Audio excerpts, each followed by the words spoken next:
Okay, Narayan.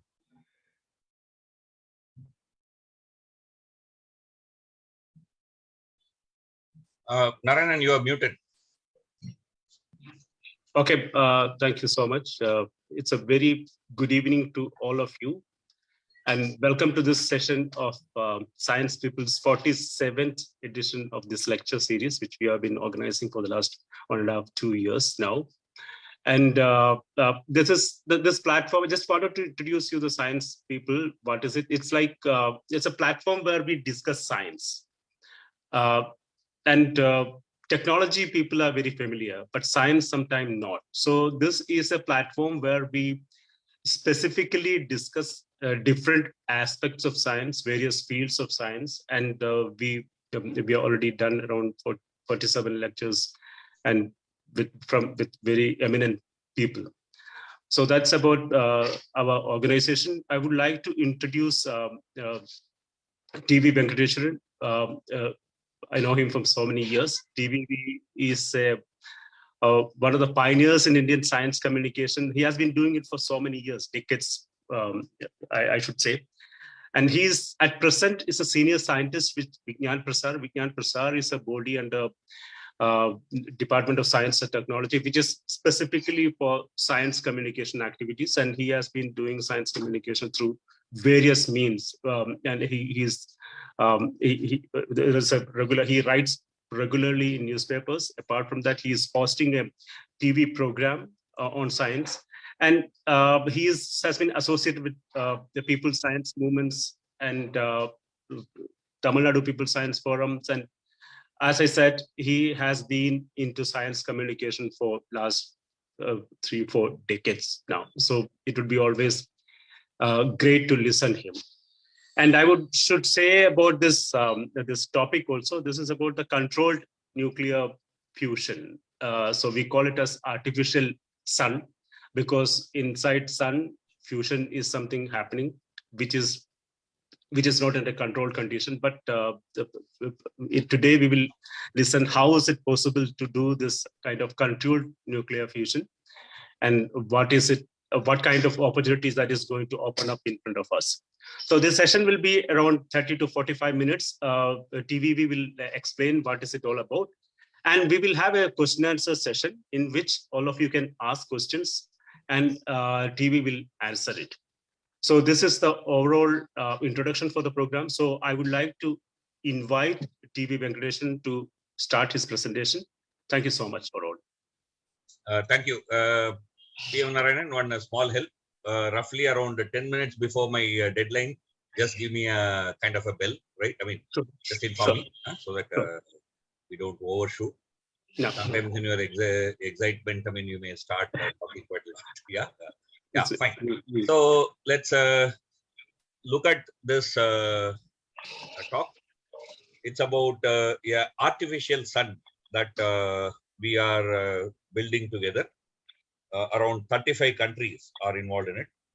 All the countries which are part of European Union, and India is also part of this international mission.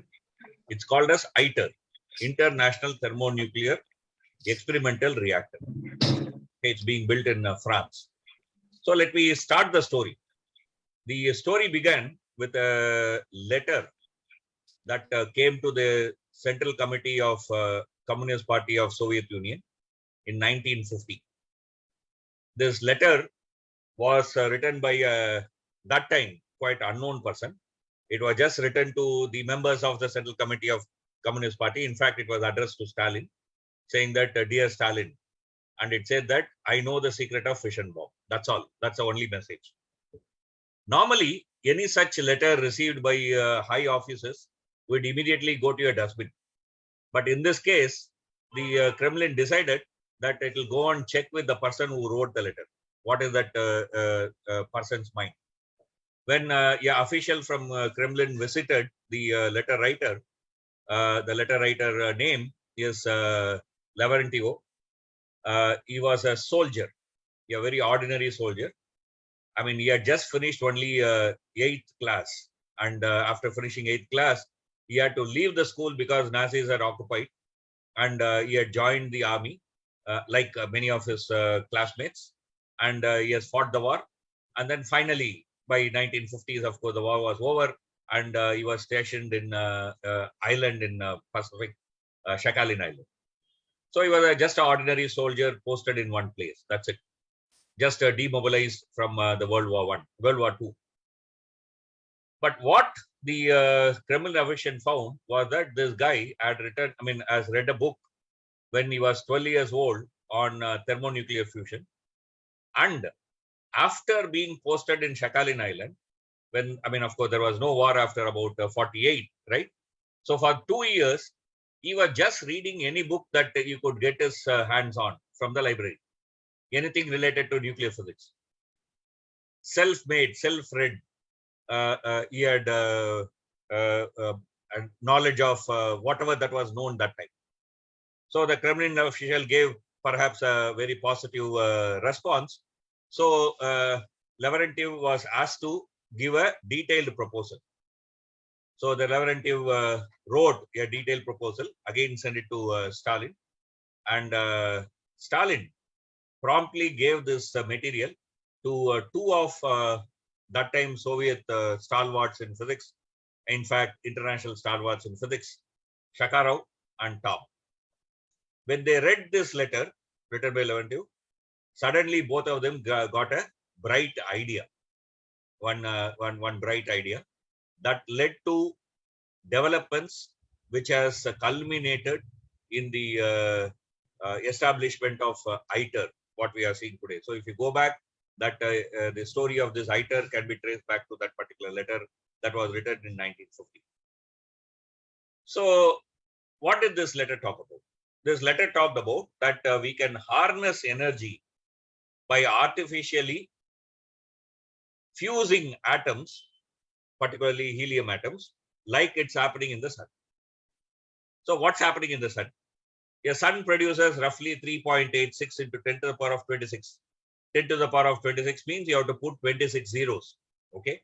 So 26 zeros, that many watts per second. Remember that. Okay. Of that, everything doesn't reach here because it radiates in all directions, right? So about 3 billion times less is what reaches here. Our planet together consume 1.77 into 10 to the power of 13 watts per year, which means the total energy that is received from sun by earth every second is about 1 lakh times more than what earth consumes in every year.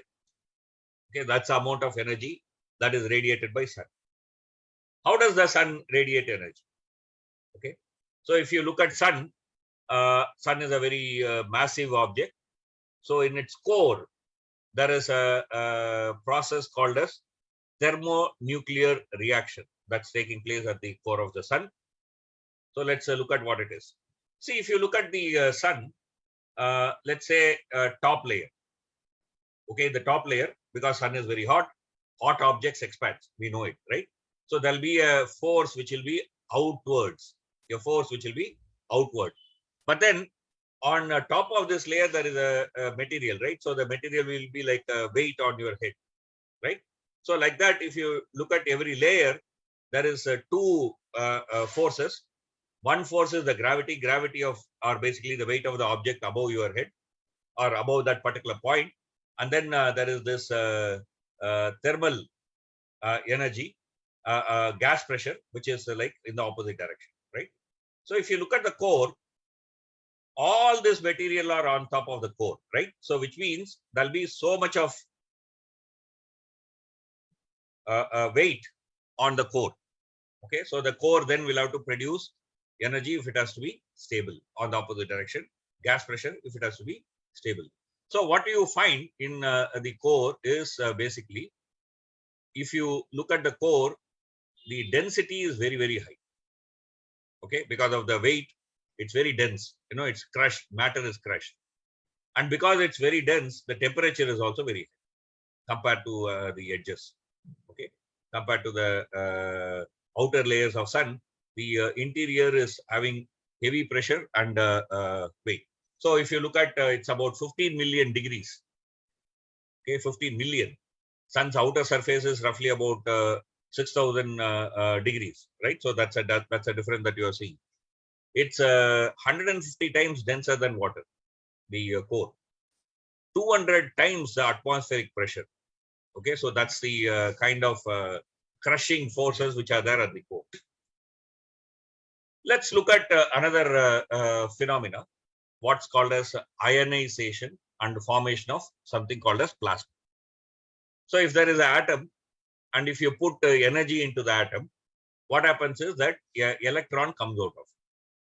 Why is the electron coming out of it? If you are looking at the outer electrons, there are two forces acting on this outer electron. There are inner electrons which repel the outer electron. So there is a repulsive force, which is in the red line. Okay. Then the nucleus is positive. So the electron positive, electron is negative, nucleus is positive. So there is an attractive force. So there is a balance of forces. There is attraction, there is repulsion. So if it is outside, more number of inner electrons will be having more repulsive force on the outer electron. So even when it gets a little amount of energy, the electron is able to jump out of this atom. So when the electron goes out of the atom is having one less electron, for example, it means the atom will become positive, right? So atom will become positive. That's what we call as ions. So electrons and ion forms. You give more energy, more electrons will go out. So which will become, then it will be, the atom will become more ionized. So if you reach a state where all electrons are stripped off, that is all electrons are go away, that is when the temperature is increased to a great height, then all electrons go away. Then what you will have will be like a soup of nucleus and unattached electrons. Nucleus which is positive and unattached electrons which is negative. So it will be a soup of positive and negative particles moving here and there, okay, in a chaotic motion. That's called as plasma. So we call plasma as the fourth state of matter. We know solid, liquid, gas, right? So if you add more energy, solid will become liquid, liquid will become gas, gas will become plasma if you add energy, right? And plasma, although is looking very exotic, it's something that we experience. Whenever you switch on the tube light, inside the tube light, plasma is formed. Okay. So solar wind is another plasma. Lightning is plasma. Aurora, which you can see in poles, are plasma. So these are all plasma in our real life that we see. So the solid can be converted to liquid, liquid can be converted back to solid. So all these four states we can move. But plasma is unique in the sense that gas and plasma, you can make a gas into a plasma, plasma back into a gas. Okay, so that's the one difference. Otherwise, plasma is one state of matter, one kind of matter. So when a gas is cooler, I mean comparatively, there'll be fewer and less energetic collisions. That is when a gas is cooler, there'll be, of course, collisions happening between particles inside the gas, molecules inside the gas, atoms inside the gas. But the collision will not be that energetic and it will be few in number. But if you heat it more, then there'll be more and more energetic collisions and large in number. Okay, collision number will also increase. This is something that we know or we can understand from our school physics. Now let's ask a very important question. We talked about the nucleus. Nucleus contains protons and neutrons. Now, protons have positive charge. We know that like charges repel. Negative charge repels negative charge. Positive charge repels positive charge. Negative charge attracts positive charge. Now look at nucleus. If there is more than one proton, how do the protons live together happily? Well, according to electrostatic forces, a proton should repel another proton and both should fly in opposite directions, right? But it doesn't happen. It is stuck together. It's staying together. The nucleus is stable, right? Why it is happening? If you ask that question, we come to an answer, what is called as nuclear forces. There are two types of nuclear forces: strong nuclear force, weak nuclear force. That's a name that we have given. Strong nuclear force is attractive force between nuclear particles, that is protons and neutrons. A proton can attract proton through strong force. A neutron can attract a proton through strong force. A neutron can attract another neutron through strong force. Okay. Strong force is attractive in nature, like gravity, for example. Okay. So it's one kind of a force. Similarly, there is another thing called as weak force, which is in the radioactive decay. It's involved in radioactive decay. We'll not see more about it. It's not main for our today's discussion, but just for completion's sake, I presented it to you. There are two nuclear forces. Okay, so what happens inside a nucleus is protons are repelling each other, as they should be. But on the other hand, there is this strong nuclear force which is attracting each other. A neutron is attracting a proton, proton is attracting a neutron, right? So like this, there is an attractive force between them. There is a repulsive force between protons. So now there is a tug of war between the repulsive force and the attractive force. Okay. So if the attractive forces are more, then the nucleus becomes stable. Okay. That's how nucleus is stable, right? So this strong force plays an important role in keeping the nucleus together. There are four known fundamental forces. Known, I use the word. Maybe there are more. We don't know. There are four known. Electromagnetic force. I mean, we all know about it. Electricity, magnetism. Gravitational force, something that again we know. Then there are two kinds of nuclear forces: strong forces and weak forces. Okay, these are something that we know. So if you look at the important characteristic of this strong nuclear force is very strong, but at a short distance. Its range is very, very, very short, 10 to the power of minus 15. So which means that roughly in the size of a nucleus. Strong nuclear force will be able to, you'll be able to feel the strong nuclear force only when you are very close like an atom, okay, or an atomic nucleus, that size. But whereas a gravitational force is infinite range. A very, very distant body can still have a gravitational attraction on another body very, very far away. It will be weak, but still it will have attraction, okay. So both the strong nuclear force and the weak nuclear force, the range is very, very short. So they are all called as short range forces. Okay. But whereas electromagnetic and gravitational are infinite range. This means that in the short distance, there is an attractive force between a proton and proton because of the strong force.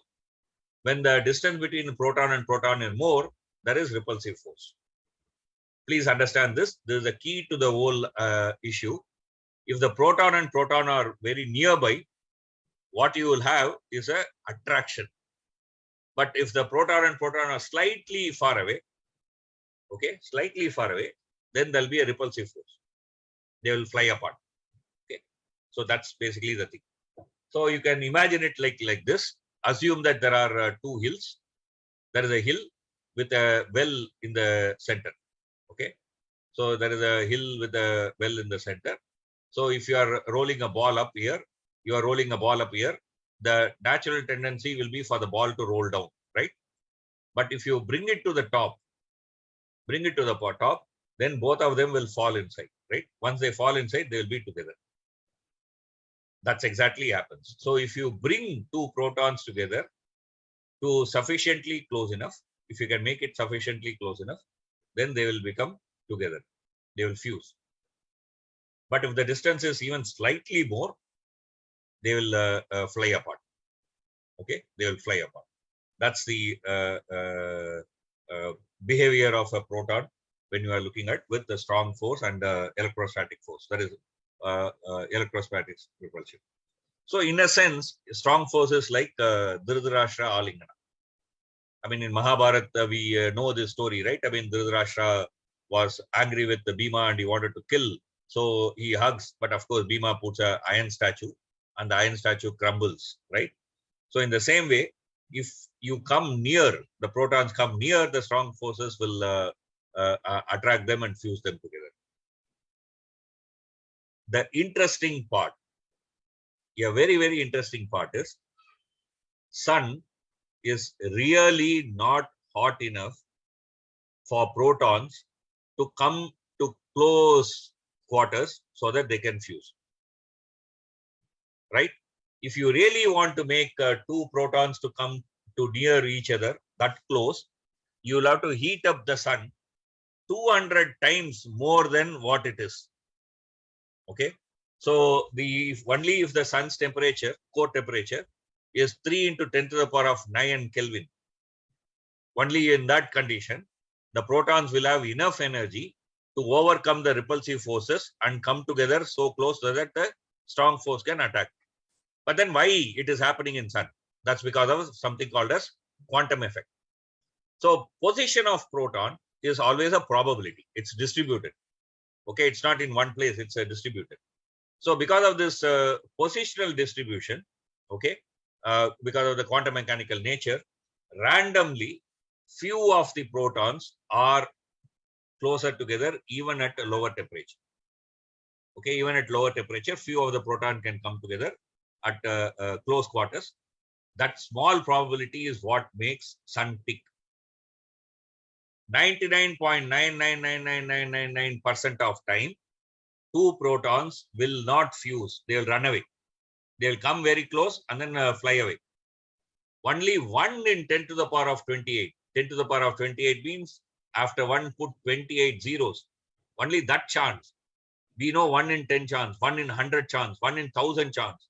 This is 1 in 10 to the power of 28 chance that a proton and proton will come very close. They will fuse together and form a isotope of hydrogen called as deuterium.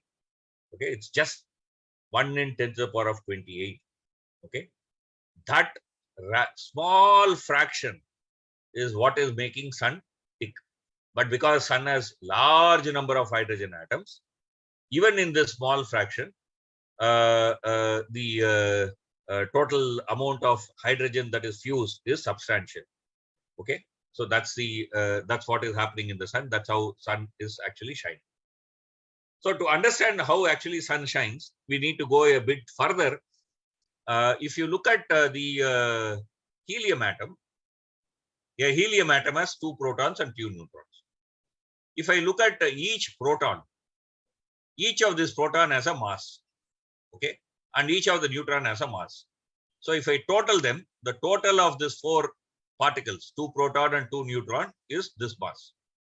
But whereas helium has only this much. That means when they combine, the mass reduces. There is a mass defect. Okay, there is a reduction in mass. So individually, the particles are heavier compared to when they are combined. So where does this mass go? This mass is converted into energy. Okay, and it is residing as binding energy. It is sitting as binding energy. That binding energy is what is keeping that helium nucleus together.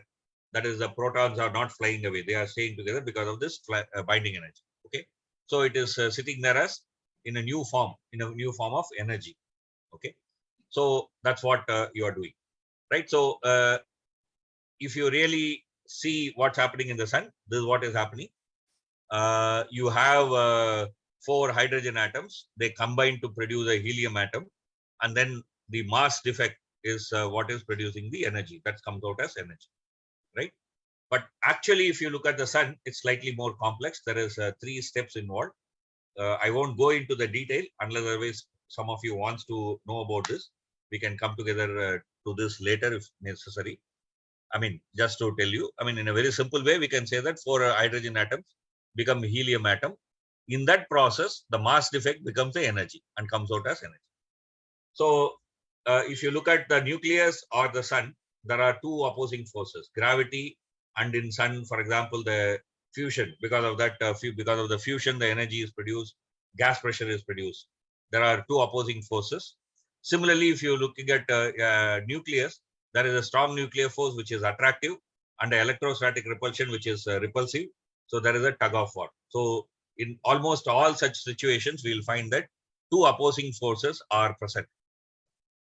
The idea is that can we mimic, replicate what's happening in sun in a artificial machine in Earth, okay, and then produce heat energy, use the heat energy to make steam out of water, use the steam to run a turbine, and from the turbine produce electricity. That's the idea in a simple way. Can we do that? That's a challenge. So the important challenge in this is how to put the genie in the bottle. Look at plasma. Plasma has to be very, very, very, very hot, right? So which container will be able to contain plasma that hot? No earthly material can hold the such a hot plasma in itself, right? So then what do you do? Let's look at magnetism. We all have seen this kind of bar magnets, magnetic lines of forces, and so on, right? I mean, again, our school physics, if you remember, you will understand, know it. So the sun, for example, emits what is known as solar wind, which are nothing but charged particles. Okay, particles which are electrons, protons, and other kinds of particles which have charges. Earth has a magnetism. So when these particles come near the Earth, they go along the line of magnetic lines of forces. And then because of, in Earth, because of the magnets are like this, the magnetic lines are going inside, the particles go here and particles go here. So in the poles. So the particles go inside through the poles to our atmosphere. And that is what creates aurora. Okay, in the poles, that's what creates aurora. So basically, what do we understand is, like the train goes on the rails, if you have magnetic lines of forces, we can make the charged particle. Plasma is nothing but charged particle, remember. We can make plasma particles to go along the magnetic lines of forces. That's a trick, okay? So if I have a magnetic lines of force, a magnetic line of force, I can make a plasma particle to go along it, like a train goes along the rails, right? So that's the trick. So what do we do? What you do is that you produce a coil like this. I mean, technically it's called as a solenoid. In a simple way, like a tube. So if you produce a coil like this, a tube, then inside it, and if you pass a current along the coil, inside the tube, you will have magnetic lines of forces, which are like a straight line, like a railway line, okay? So if I put plasma inside this, the plasma particles will be going along these lines. So basically, I have a magnetic bottle. I have a magnetic bottle. So inside that magnetic bottle, I can constrain the plasma without making the plasma touch the walls. The walls will burn out, melt only if the plasma touches. I mean, plasma if it is very hot and touches. Otherwise, it won't burn, right? So that's what you use. Second thing, important thing about the magnetic lines of forces is that if there is a magnetic line of forces with one strength, the lines will have a certain gap. Okay. But if you increase the field, meaning that if you increase the current, the magnetic lines of forces will come together. So which means the plasma will get tighter. So basically, not only that I can confine the plasma, now I can make the plasma come together, close together. Okay. Right. So with this kind of in a magnetic bottle, we can do that. Right. But there is only one problem in this kind of a magnetic bottle, which is like a tube structured magnetic bottle, because like a train on the rails, the plasma particles will go in a helical path and then it will come out. Okay. So the plasma will escape. Plasma will escape within a blink of an eye. So there will not be even enough time for plasma to collide with each other. If plasma particles don't collide, there will be no fusion. So fusion will be almost impossible in this. In fact, so that is how what they found is that along with the bottle, suppose if you add in the end a small winding, okay, and current, then you can create something like a magnetic mirror. So basically, what will happen is that the plasma magnetic lines of forces will be like this. Okay. So basically, the particles will be going inside this, the green line, right? But this is also not that effective. That's what people found. So then what they thought is that if I have a tube like this, can I bend it? Can I bend it and then make it make the head touch the tail? Okay, I can bend a tube and make it into like a ring, right? So if I make it like a ring, what I get is like a vada. So if I make a vada shaped tube and then windings around it, then what will happen is that the magnetic lines of forces will be like this. It will be like a like this blue line. Okay, so then the plasma particles will go around this magnetic lines of forces. So it will be inside. So if I increase the current, the magnetic lines will come together. So the plasma will hang in mid-air inside this tube, right? So now I have created a magnetic bottle to confine the hot plasma. Okay, so that's possible. So if I increase the current more, the magnetic lines will come closer. If I increase more, it will come very, very close. So when they come very, very close, I can pinch the plasma so that the plasma will be now crushed. So which means that particles in the plasma will come very, very, very, very close. So the chance of nuclear fusion becomes high. This is the idea behind the machine which was created around 1950s in UK called ZETA, Zero Energy Thermonuclear Assembly. Okay, in those days, these were all very classified research, secret research. This is that ZETA mission. But unfortunately, what happens is that in this kind of machines, one important problem is if you look at the winding, the number of windings on the inside is much more compared to the number of winding on the outside. Okay, space between the windings, I mean. Okay, so let's look at this. Let's look at this. That will be more clear. So if I look at the space between the windings, here the space is this, here the space is this, here the space is less, here the space is more, right? So which means inside the magnetic lines are not balanced, right? But if it is a solenoid, that is, if it is like a solenoid like this, then the magnetic lines are even, right? Because the windings on both sides are even. But only in this case, because you have bent it, the windings are more inside than outside. I'm just giving you one example. Like this, there are many, many issues when you bend and make it into a vada shape.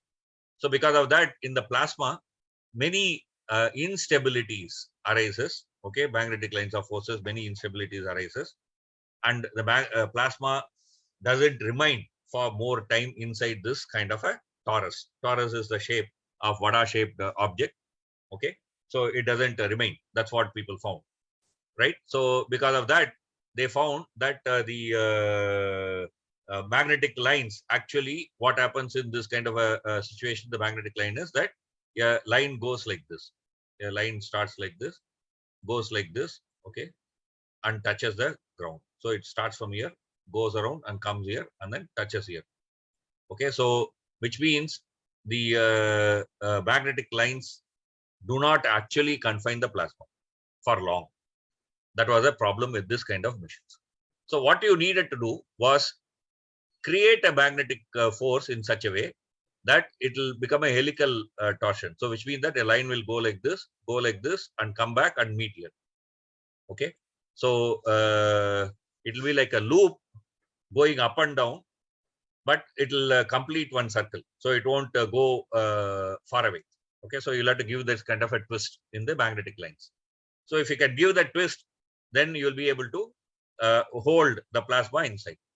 So the first person to try such a thing was a person called Spitzer, an American scientist.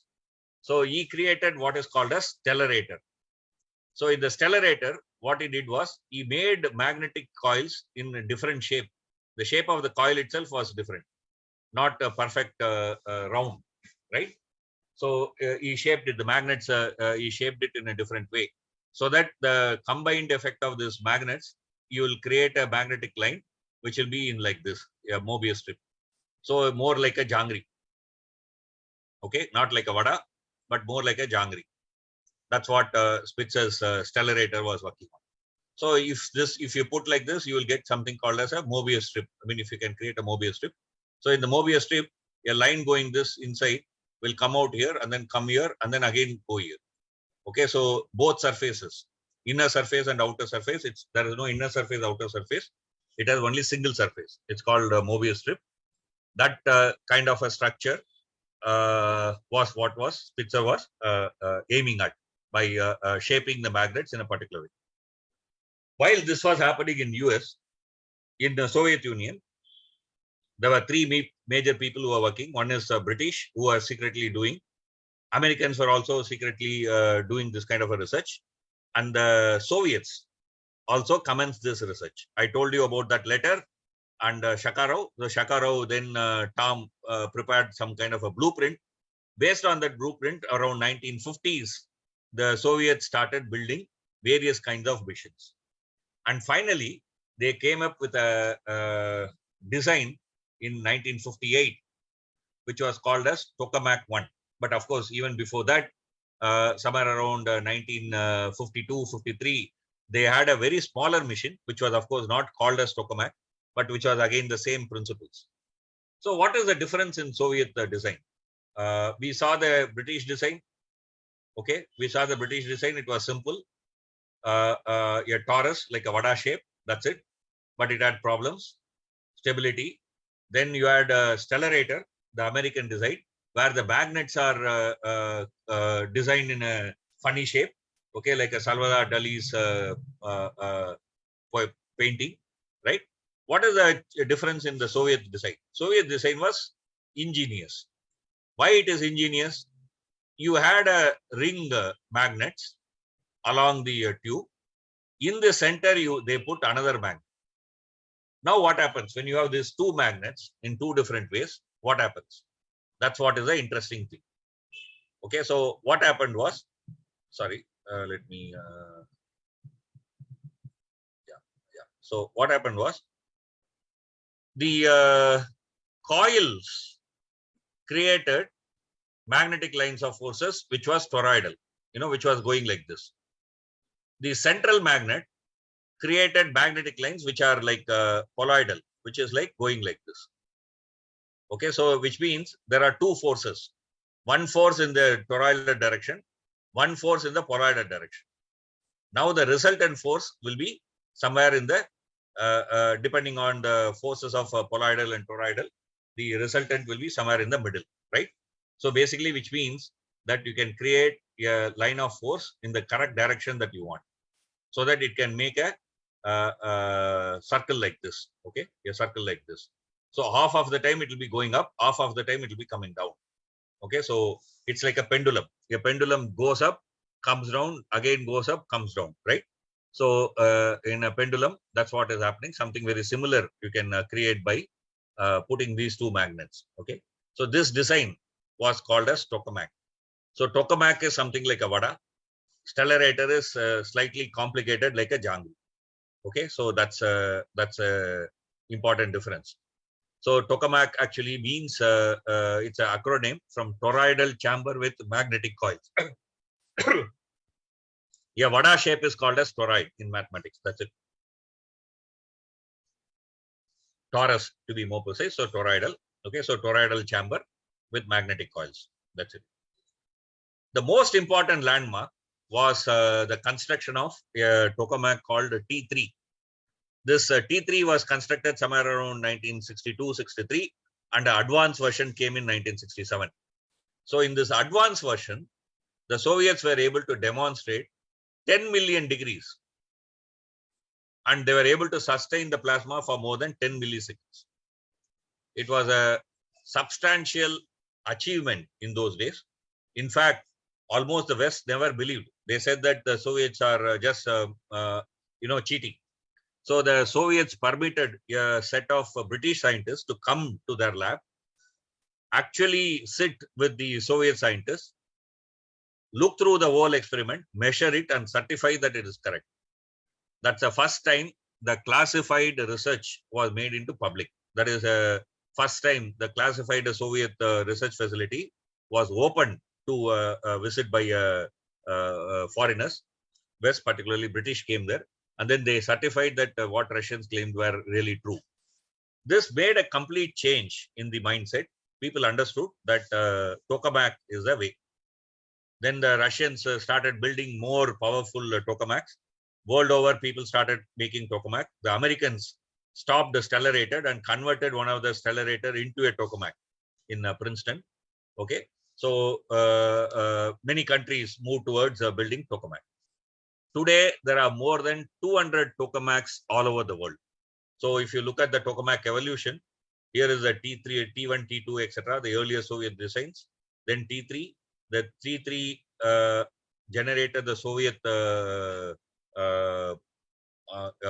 evolution of tokamak. It also spurred the American tokamak evolution. So with this evolution, today the ITER has been is being developed. ITER is the most modern, most powerful tokamak that is ever built. Okay, so that's what is being now currently done.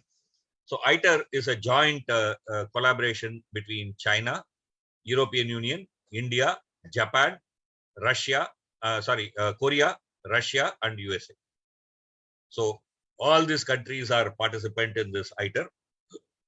There are European Union takes a substantial amount of the cost. Japan also takes substantial amount of cost, but China, Russia, South Korea, US, and India take equal amount of cost. Okay, equal amount of cost.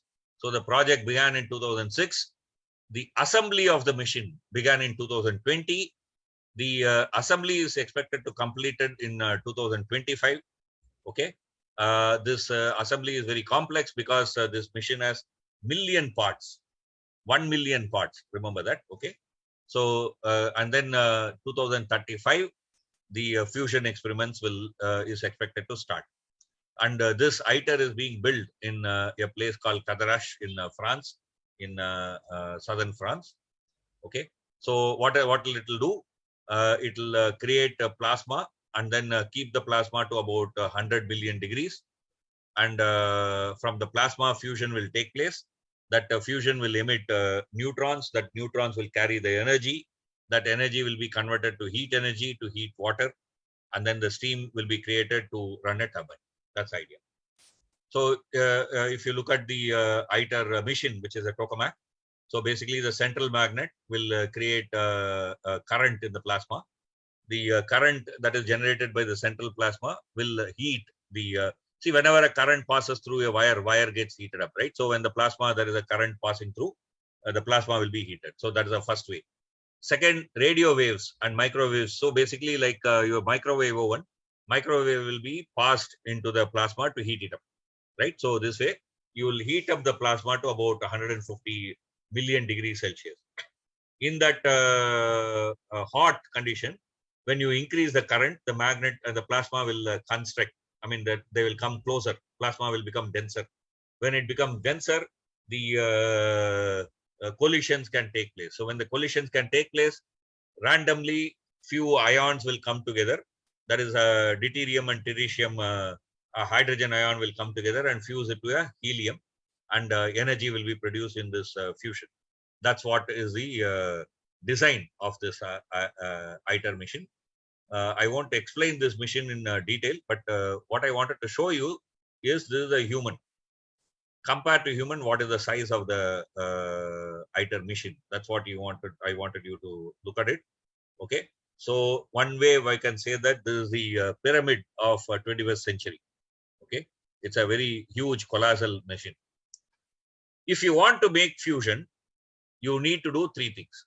One, you have to make the plasma hot enough, 10 times sun's core temperature.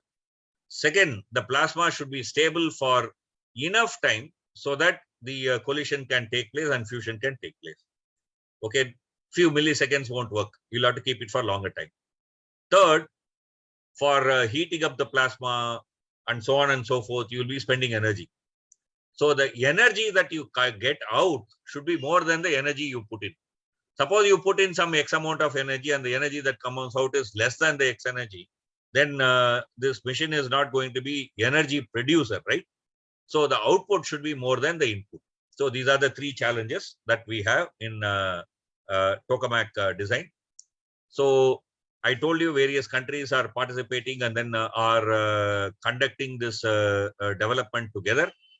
So China, for example, is focusing on creating plasma at high temperature and sustaining it for long time. So recently, China was in news. People, newspapers wrote that China has produced artificial sun. So basically, this tokamak called Experimental Advanced Superconducting Tokamak or EAST, okay, it's part of the ITER project, where they were able to achieve 10 million degrees for 100 seconds. Okay, it's an achievement. So the idea of how to maintain it will help in operating the ITER. Second input is coming from European Union, who have a joint European torus or JET in UK. It's a European facility, Eurofusion facility. So on December 21st, 2021, they used for the first time deuterium tritium fuel and then produced 59 megajoules in a 5-second pulse. Right now, all tokamaks work in a pulse. Okay, it's like a plasma you create, fusion takes place, then the plasma dies. Then again, you have to create a plasma, make a fusion, it dies. So energy is produced in pulse. Okay, in a pulse, they were able to get 59 megajoules, which is like if you put 100 energy inside, they were able to get something like about 2/3 of it back. So it was a progress. Okay, progress. We have not still got more than 100. I mean, more than the input. We have not yet, but that's what these tokamaks are trying right now. The Russians have installed, and then it has commenced in again 2021, called T15, yeah, advanced tokamak from the T3 that I was talking about. Here they are going to look at the plasma instability. How do you make plasma stable for more longer time? More longer time you can keep plasma, more chance of fusion. Okay, more power will come out. Okay, from the input energy. So these are all three different challenges that the three different places world people are working on. That's how the joint collaboration is working. So if you look at the tokamak machine, you need to get 10 times the core temperature of sun. Remember, I told you that in sun, the fusion is happening 1 in 10 to the power of 28 chance, right? In Earth, you need much more chance. So you have to create more heat. So you have to create something like 10 times the core temperature of sun. What they are expecting is that the ITER will produce 500 megawatt of output power. Okay, so that's what they are expecting. To heat the plasma to this level, that is 10 times the core. So they'll be using multiple means, including something like a microwave. I mean, you pass a microwave oven, okay, you pass radio waves that will heat up the plasma more. Okay, so these are all the ways. If you look at the magnet have to be kept in very, very, very cool temperature. The temperature should be less than the temperature in Pluto. It's about 4 Kelvin. Okay, and the wire, you saw the solenoid wire that I was talking about, right? That is windings that you do for creating electromagnet. That total length of the wire is 1 lakh kilometer. Okay, so you can actually go around the globe 2 times. That amount of wire will have to be used. And the vacuum vessel that will be created will have a volume of 840 meter cube. Okay, and if you look at the blankets in the vacuum tube, because that is where the heat will be generated. Okay, and it will be able to withstand thermal load. The blankets will be made in such a way that will withstand thermal load. It will be housed, the whole setup will be housed in a huge refrigerator. That refrigerator is called as cryosat. Cryosat.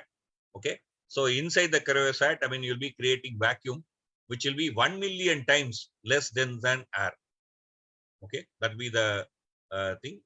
Interestingly enough, I'll tell you about this cryosat in a moment. The contribution of various countries are, they are not giving money. The idea is that each country will produce something, and then that manufactured part will be used in the assembly. India was given the responsibility of manufacturing cryosat. Okay, so India is producing the cryosat. Like various countries are involved in producing various parts. So India's biggest contribution is this cryosat, the top portion that you see here, right? So this portion, this is the cryosat, which will have many parts. So bottom part, and then you have to have this, add all these things and then create in such a way that this will be like a huge refrigerator. All the rest is going on inside. Okay, so it's a huge refrigerator. This is being produced. We have already started producing.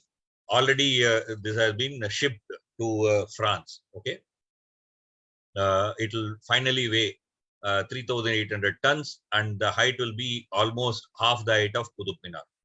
That's the thing. So these are the parts. Okay, so these are the parts. Here you can see one part. So this part is being put in. These are all small lids. Okay, so small lids like here, right? So like this lids.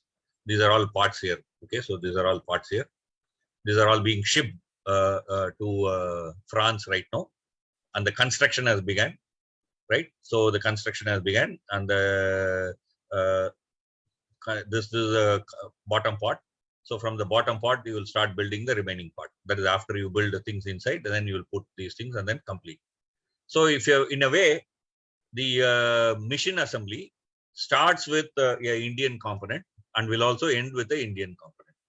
Okay, so the bottommost part and the topmost cover will be produced in India, right? So in this ITER mission, and meanwhile, to generate our own knowledge, that is ITER, if it works, then if you are to use the ITER in India, you need to develop human resources, you need to develop technology, you need to develop know-how, right? So for that, India has 2 tokamaks in India. Both of them are in Gujarat, in an institute called Institute for Plasma Research. Okay, the first tokamak called Aditya was set up in 1989. It's a very small one. The second one, which is slightly more advanced one, was set up in 2005, still functional, called Steady State Supercomputing Tokamak. So now the IPR is also thinking of producing a next advanced generation tokamak called Steady State Supercomputing Tokamak 2, SSST2, that they are trying to develop. So this way, India will be able to benefit from our participation in ITER, so that future we will be able to establish similar fusion reactors in India with our own capabilities. That's the idea. So this is, in fact, the short and summary of the aim to create artificial sun in India. Sorry, Narayanan, I couldn't see your message. That's why I said that. It's fine. Go ahead. Yeah, I'm finished. I'm finished now. We can go for so, okay, I was under the impression that there is going to be a sun in the sky. Okay, I got it right now. Very interesting TV. The way you put it, like, the history of science. History of science is always good to listen. I mean, there are a lot of components. And the very interesting aspect of it is like that China, Russia, India, United States, we are all, converging at least at some point of time at such a very conflicted times which we are living in. So I hope the science is the glue to bring us together, hopefully. I'm sure there is going to be a lot of questions. Please ask all those questions, because he explained it very well. So when you explain it so well, there will be definitely questions. Why this VADA? Why not? All these things. Please go ahead with questions. Thank you, TV. Thank you.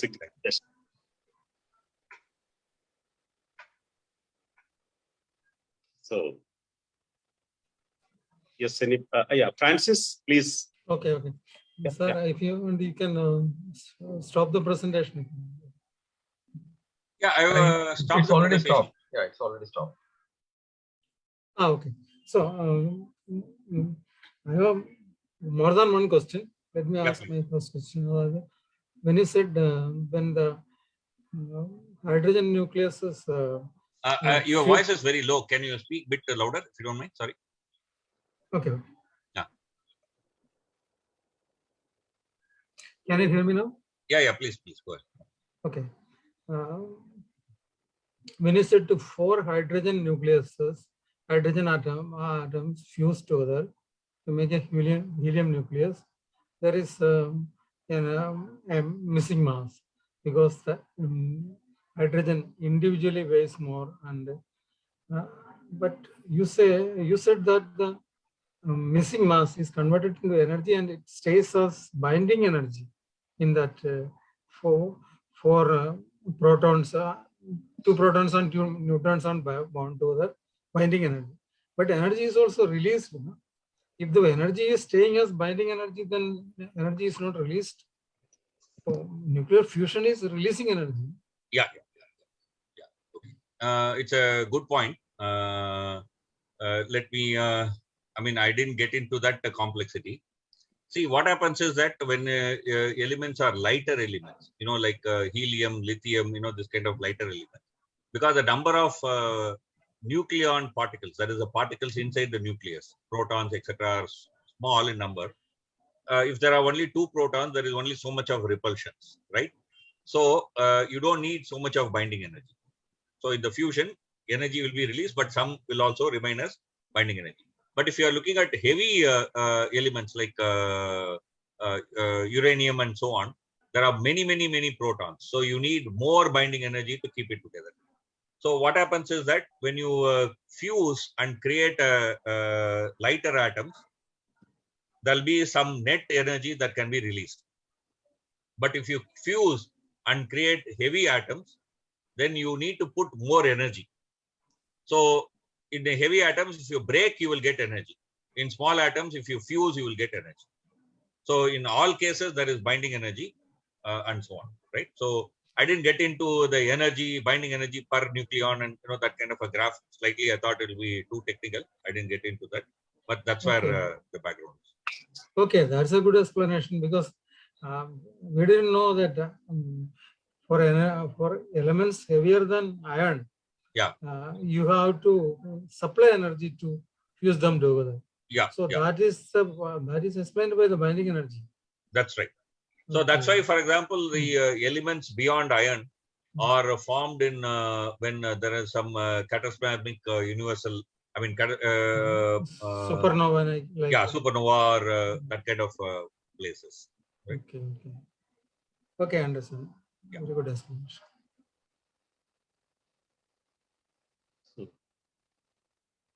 Okay, is there any suit that we can wear and go near the sun? That's the question that asked us.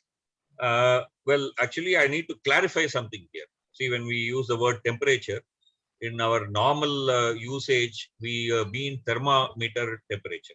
Okay, you put a thermometer, it measures the temperature. But when we are talking about the plasma temperature and so on, that's not actually thermometer temperature. Okay, so what we are talking about is the kinetic energy, the average kinetic energy of particles in that plasma gas.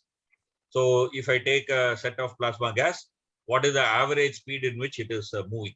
Okay, so that essentially means that how fast they can collide and so on, right? So that's how the that temperature is defined. That's called as kinetic energy temperature. So it's not very same as a normal fire where you burn and things like that. So when you say that, can we have a suit which we can wear and go near sun? No. None is going to be working. Basically, it's not just only the heat. I mean, there are various radiation. So the high particles coming in will also destroy the fabric. Okay, so it will destroy the fabric, any material, any fabric. So there is no suit. I mean, except in science fiction, you cannot have any suit.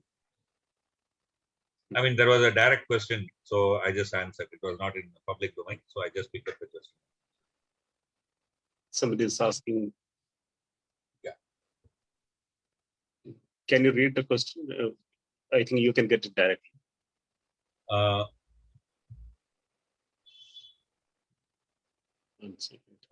want to choose plasma will be helpful in construction. I don't know exactly in construction, but plasma is also nowadays used in various things. For example, sterilization. Okay, I was in Stuttgart about a few years ago, and in the university they have a Tokamak and plasma research unit. So in that plasma research unit, I mean, in addition to this energy production, they are also looking at various other uses of plasma, sterilization and various other things. I don't know all of them offhand. Okay. Construction, I have no idea whether plasma helps in construction. Okay, interesting. So one of the questions is like that.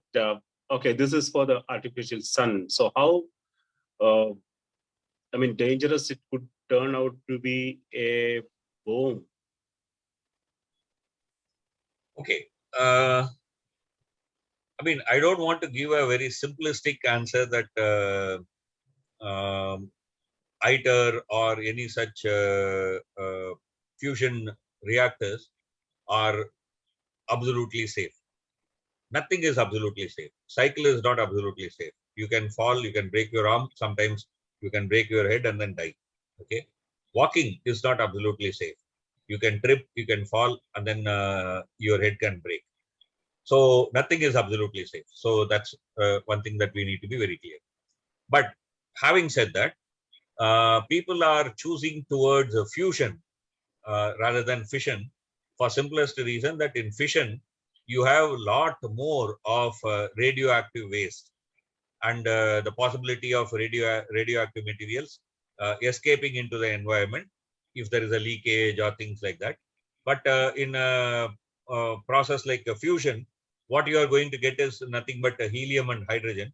So the chances of any major problem, outside the power area is, I mean, the institution is going to be almost minimal.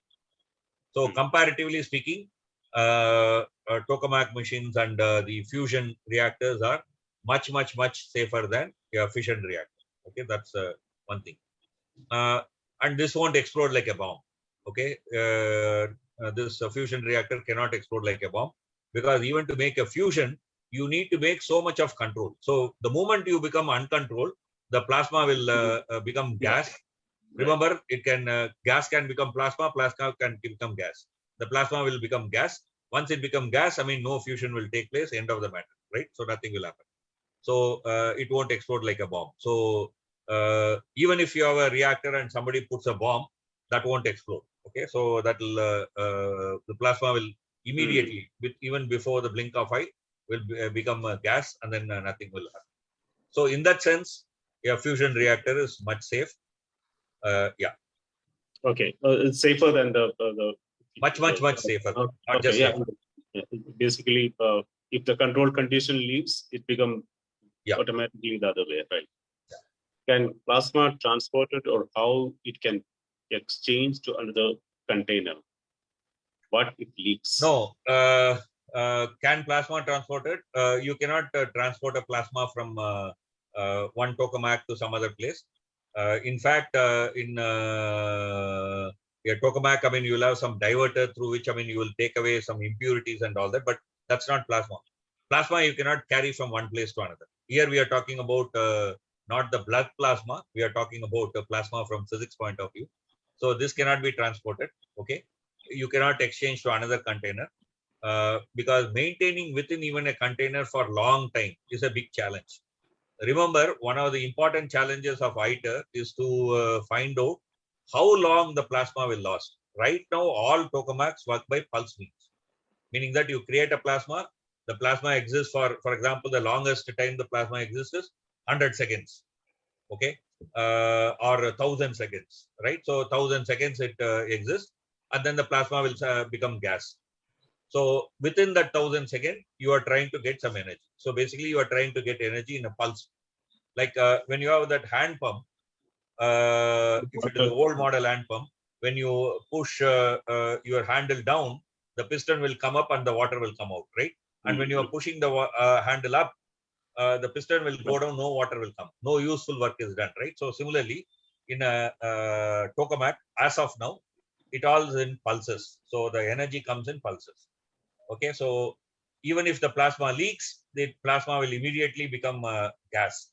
Okay, so nothing will happen. So it will not like burn and destroy everything, because the moment the plasma comes out of its constrained condition, the plasma will immediately turn into gas, ordinary gas. That's it. Okay, Arya's raised hands. Hello, sir. My question is, you told like what is the we are not achieving the output like which is like far like less than the input. Yeah. So this input is mainly for creating the temperature and creating the plasma and all, right? So like to achieve the more input, like output. So what is the like where we will compensate this? Is this the fusion number of fusion that is happening, or how it is? Very good question. So right now, for example, the JET mission, that is a joint European that mission, has achieved the maximum input-output ratio. Okay, so what is the input? What is the output? In that, the maximum achieved is JET, which is itself 0.7, meaning that you inputted 1, the energy that you got is only 0.7. Okay, so input is more than the output. Input you need for keeping the magnets cool. No, because they are superconducting magnets, you need to keep it cool. You need for heating up the plasma. You need to cool the whole torus, right? Like kerosene, right? So you need energy for all this thing. That is the input. How do you ensure that the output will be more? One, if we can keep the plasma longer without instabilities, then for more time you will be able to achieve fusion. So your input is a starting point. See, it's basically like once you light a wig, the wig's heat itself will make the wig continue to burn, right? But only for the starting you need the matchstick, right? So in the same way, with the kick starting, once the plasma is producing fusion, then it will produce enough heat to heat itself. So the heat will be sustained if you can keep the plasma for a long time. So keeping it for a long time is a important challenge. Second, the number of fusion that you can get within that period is a challenge. So these are all, as I told you, that the 3 different places people are working on. East is working on one question, JET is working on another question, the Russians are working on another question. All these are expected to provide a technological solution to the ITER, so that the ITER finally will put 50 megawatts as input, get 500 megawatt as output. So net 450 megawatt will be energy that you will get from fusion. That's the idea. Okay, no mission has ever done it at this point of time. Let me tell you that. But these are all steps toward that. So can you come up with this final results? What we are expecting from this project? 50 input? Yeah, so this project is basically a technology demonstration project, a project where jointly all of us will learn how to construct a nuclear fusion reactor. So ultimately, the idea is that the ITER will take 50 megawatt of power and produce 500 megawatt of power. That is net 450 megawatt of power. That's the idea. But this power will not be transmitted to grid at this point of time. This is only to test. So what are all the things that you need to do so that the plasma will be there for a long time and so on and so forth? What kind of design changes you need so that you can keep them at the right temperature for longer time? How do you remove instability when the instability comes? These are all questions that the ITER will address. So we all will learn. So then each of us can produce our own nuclear reactor in future. Right. And I think Realme 3 Pro, I don't know what is the name of that person. Can you ask the question? May I know your name, sir? Madam? Yeah, my name is Keshri. My question is, can we just, as sir as described, we required energy equals to 10 suns to create fusion activity. So can we increase number of suns, like increase the 50 numbers of sun like in energy and get more chance, like 10 to 20, 10 raised to 28 chance to react and make a output? So if we increase like 50 sun energy, so initial cost will be higher in input, but as we are investing in initial cost, we can get a chance to get more output in like we get more energy in output form. Is it possible? I didn't get your key question. Sorry, I mean your voice is a bit low. Maybe you'll have to speak a bit louder. Huh? Can we increase number of suns, like can we increase it number Okay, 10 okay. to So number instead of 50? one reactor, why don't we make more reactors? That's your question, right? Yeah, or we can save number of reactor energy 50 times energy in like See, the say whole point is that when I have a plasma chamber, which is a very small chamber, there is only small number of plasma, small amount of plasma inside. The chances of nuclear fusion is less. If I have a bigger plasma chamber, the collision possibility becomes more. So the ITER will be bigger. It will be 3 times bigger plasma chamber than any tokamak built ever in the world. Okay, so 3 times more. But if you build a huge plasma chamber, how to contain that plasma from expanding and touching the wall? Okay, if it touches the wall, it will become a gas. Okay, the plasma will be gone. So how to confine it with the magnetism so that it will remain in the place without instabilities and so on is the challenge. So that is what the ITER is trying to solve. That is why they went in for this design. So when this design proves to work, which of course we have to see. Theoretically it seems to work, but whether it actually work or not, we will know once the things are in operation. If it proves to work, then one can think of building even bigger plasma chamber. That's how, you will reduce the ratio of input energy and output energy. Here it is 50, 500, okay? 50, 500, 10 times. So you can even increase it to 20 times if you can increase the plasma chamber size. So that's the future. Actually, there is a next project called as demo where we are thinking of that. But of course, that will start only when some positive results come from. Hello. Oh. Interesting. So there's a question: what is importance of magnets? Are they superconducting magnets? You already explained the importance of magnet. They are asking, is it a superconducting Yeah, magnet? it is superconducting magnet because ordinary magnets won't have enough power. Enough magnetic lines of forces. So it has to be superconducting magnet.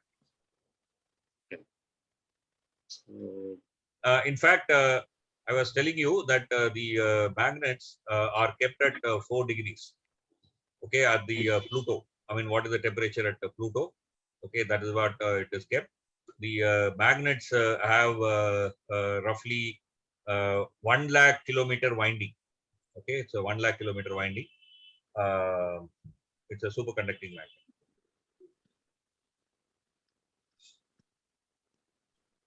Can we create more than 100 billion degrees Celsius? It is possible. We are looking at in ITER creating 150 million degrees Celsius. 150 million degrees Celsius. Okay, not that is 10 times the core temperature of Sun. That's what we are expecting in ITER. Francis, go ahead.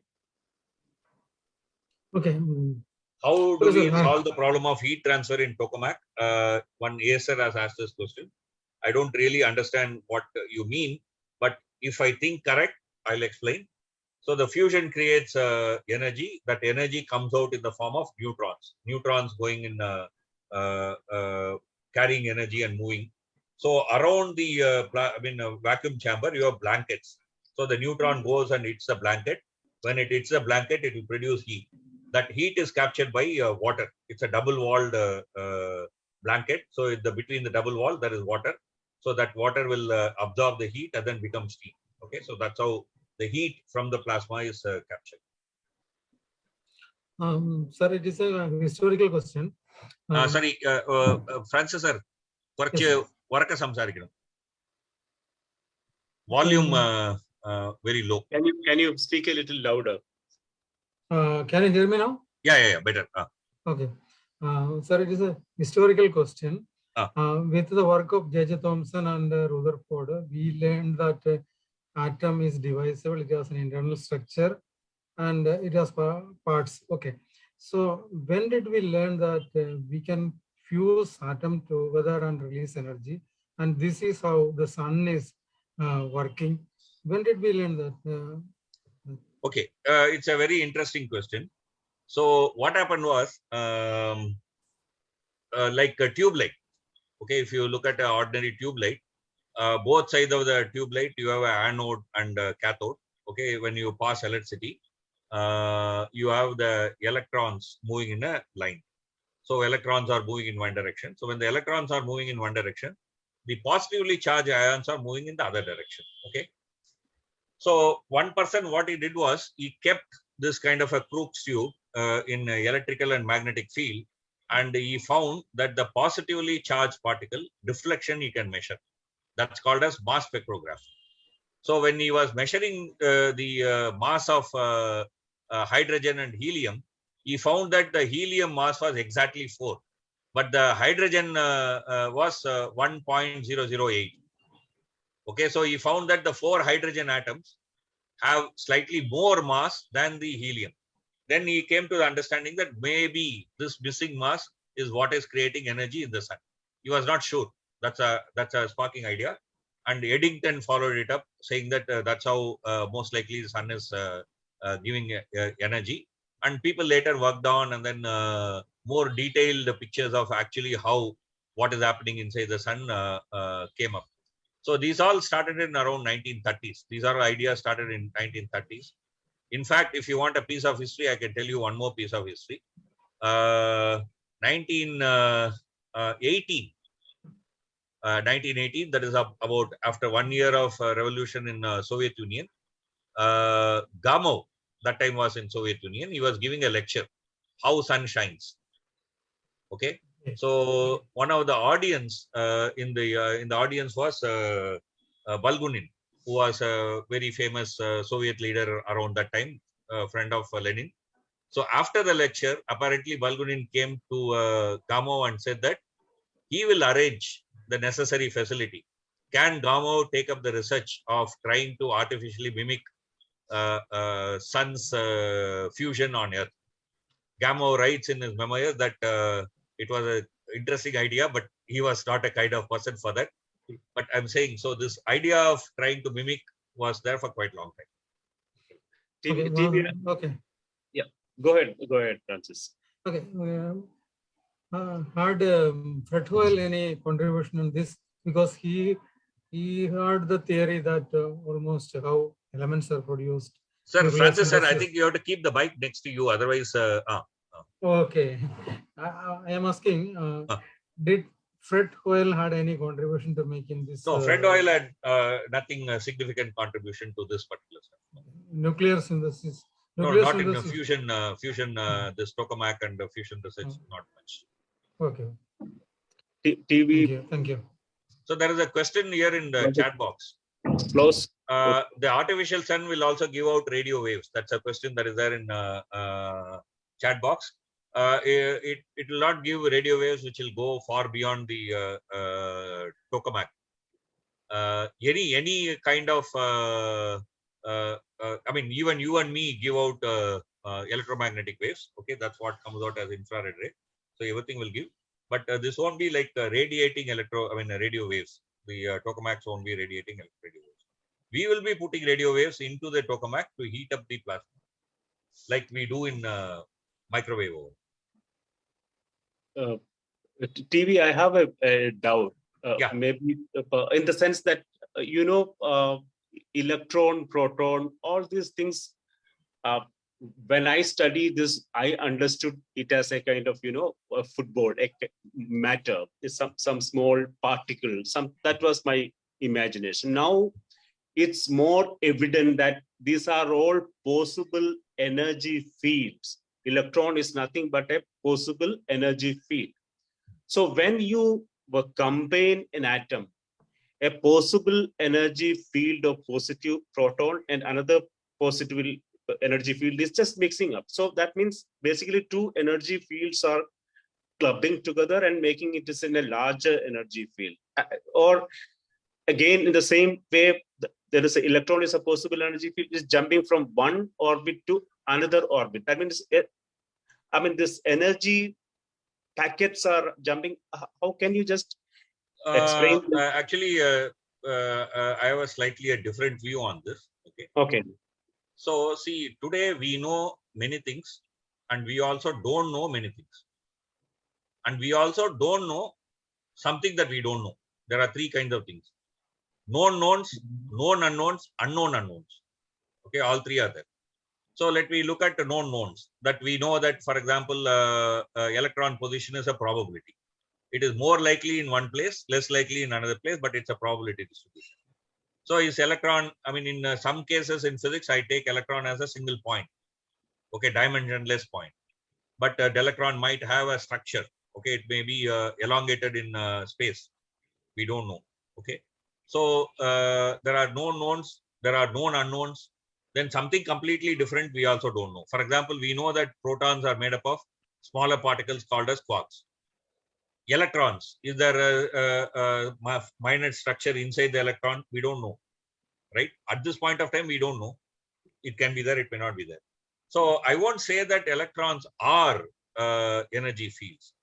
We can imagine electron to be a LNG field to solve certain questions. Right. But right. is it that and that alone for that kind of a certainty answer? We don't have enough evidence. We need more work. Interesting. Somebody is asking, what is cold plasma?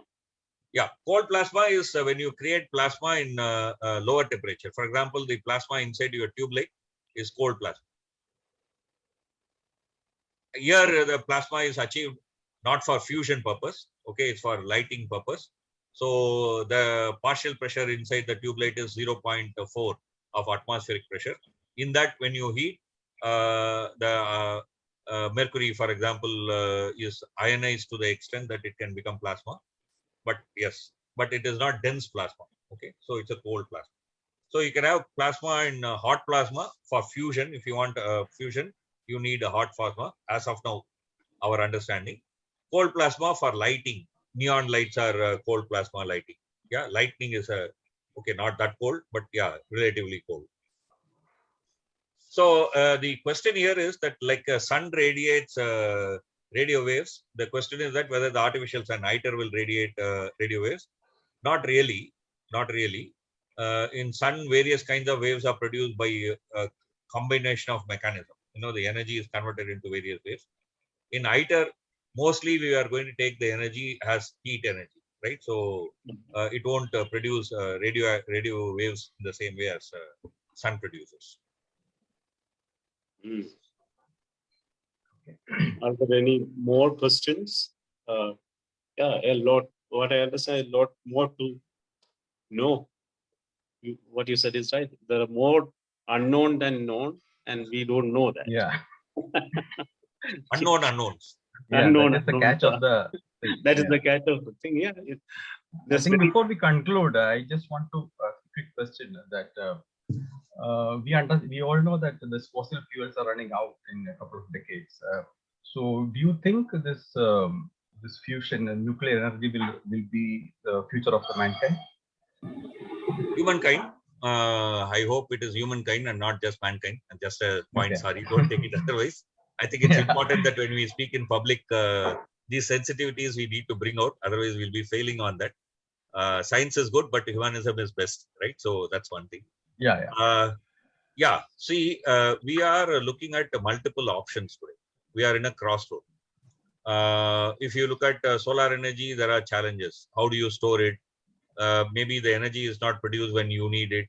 What will be the life cycle environmental impact if you are going to have certain storage system and so on and so forth? You know, so everything has its own pros and cons. So you need a basket. So in that basket, I'm certainly sure both the traditional nuclear energy and the fusion energy as a role. I won't say that they'll be the dominant role. I don't say that they'll be the role, but they do have a role. That's what is my feeling. And if you are looking at, let's say, expansion into space, like you are going to put up a station in Moon or Mars, well, you might go in for nuclear power than solar power because solar radiation may not be workable in these cases. Okay. Right? So options are needed. Okay. So thank you very much for your time. For explaining this. I think it's very complicated, complex subject. I think you explained it in such a way that even a layman can understand. And also, as you rightly said, we have to know. Currently, what we are knowing is very less. compared to what we are coming in future. So I think this ITER projects and Tokamak machines will all help us, help the human race to achieve more and make our life more comfortable.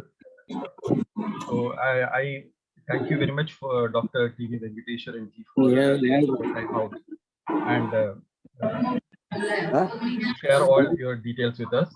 And also I thank very much T.M. Narayanan also for coming as a moderator and helping this presentation. And we thank you all the participants who were attentive for this webinar. And we all invite you everybody for our next event. And thank you very much for all your support. Yes. Thank you very much. Thank you everyone. I'll take leave. Best wishes. Thank you. Thank you, TV.